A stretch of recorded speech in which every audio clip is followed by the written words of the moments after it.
I'm Frank Knapp, President and CEO of the South Carolina Small Business Chamber of Commerce. Thank you all for being here so quickly with such short notice. This is an important day for South Carolina. With Judge Gergel's order, South Carolina and the entire Atlantic coast will be protected for the next several years at least from seismic airgun blasting of the ocean floor looking for oil and gas deposits. This is a horrendously destructive process that threatens marine life, threatens our commercial fishing industry, even threatens to dislodge toxic chemicals from the military munitions and radioactive waste that have been dumped in the ocean for decades. It was these threats that caused the South Carolina Small Business Chamber of Commerce and 16 of our coastal cities to prepare for filing a lawsuit against the U.S. Department of Commerce if it issued preliminary permits for seismic testing.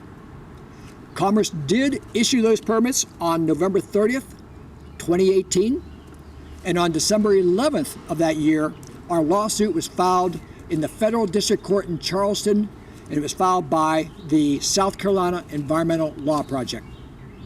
The very next day, I met with the one state official that I knew we had to have on our team, Attorney General Alan Wilson.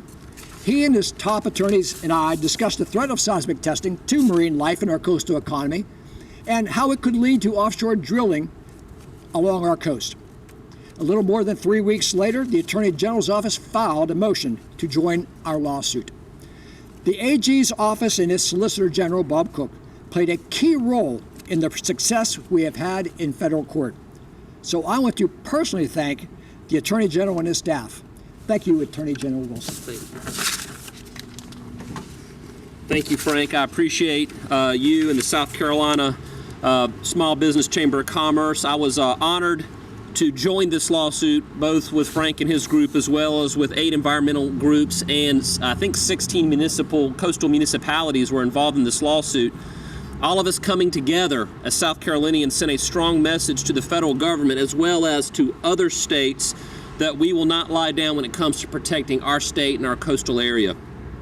I appreciate the administration for hearing us and for withdrawing certain areas off of the outer continental shelf from oil leasing for the foreseeable future. Now, since there will be no exploration for years to come, there is no need to conduct seismic testing. As the court said in its order, it is aware of no practical purpose for seismic testing on the outer continental shelf other than as a prelude to offshore exploration and development. Since that is no longer occurring, I think the court was correct in issuing this dismissal. This is a huge win for South Carolina. We now know that there will be no seismic testing off our state's coast for the foreseeable future. Again, I want to thank Frank Knapp for his leadership on this case, as well as our partner groups. I cannot thank enough the members of my staff, to include the Chief Deputy Attorney General Jeff Young, our Solicitor General Bob Cook, and Deputy Solicitor General Emery Smith for their help in waging this fight in court. I also appreciate Judge Gergel for his diligence and patience in this case. As I have said before, this case was vital to South Carolina and its beautiful coastline and natural resources. And I appreciate all of you for being here today to cover this story. Questions? Is there any chance that this could come back up? Because there was a question about whether the president's executive order banning exploration included seismic testing. So the federal government said seismic testing would still go on. Well, the president did have an executive order issuing a moratorium on offshore drilling and exploration starting in July of 2022 for 10 years. But then subsequent to that, the administration said, oh, but that does not impact the permits that the Department of Commerce have already issued for the IHAs, as they're called, incidental harassment authorizations. So therefore, technically, the seismic testing could have actually started and completed by July of 2022. What Judge Gergel then had his status hearing, and he specifically asked the seismic testing companies and the National Marine Fishing Service what's going on, and apparently he was told that the IHAs, those permits, could not be extended. They would have to be gone through the whole process of reissuing them. And the seismic company said, we don't have time to get our boats in the water before those IHAs expire at the end of November. And at that point, the judge issued his dismissal of the case, basically because it was moot. We talked about some of the dangers of seismic testing. Can we talk more specifically about how seismic testing or the lack thereof would directly affect South Carolina's coastline as far as financially supporting the aspect of it, as well as the national level? I'll start and I'll let you pile on.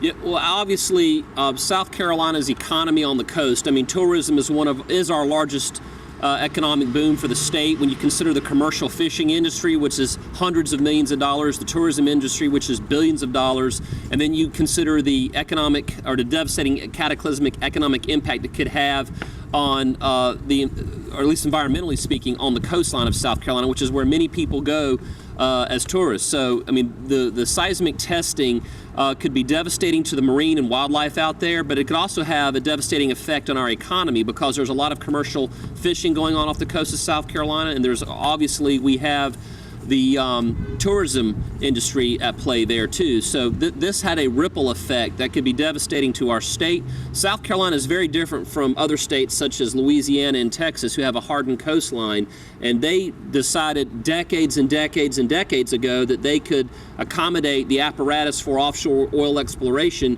and gas exploration. South Carolina did not do that. We decided that we were going to be more of a soft coastal coastline.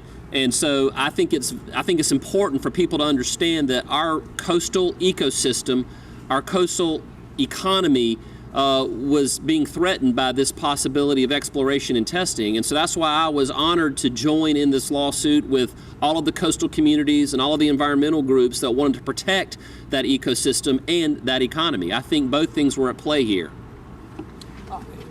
Attorney General is absolutely correct. A lot of us don't think about the commercial fishing industry or the recreational fishing industry. Bring a lot of money to South Carolina. And what happens with seismic testing, these are air gun blasts that go off every 10 seconds as boats trail these canisters up and down the coast.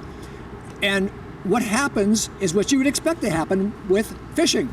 The fish leave. They simply leave the area. So if you're in commercial fishing business, you know where the fish are supposed to be.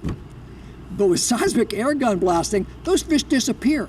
And the commercial fishermen now have to try to find them, which adds time. They probably don't get as much of a catch. Less catch comes to shore to go to our processors. Then there's less to go to the retail market. So by the time it hits your plate, that fresh catch, the cost goes way up and there's less selection. So this was very important to protect that commercial and recreational fishing economy.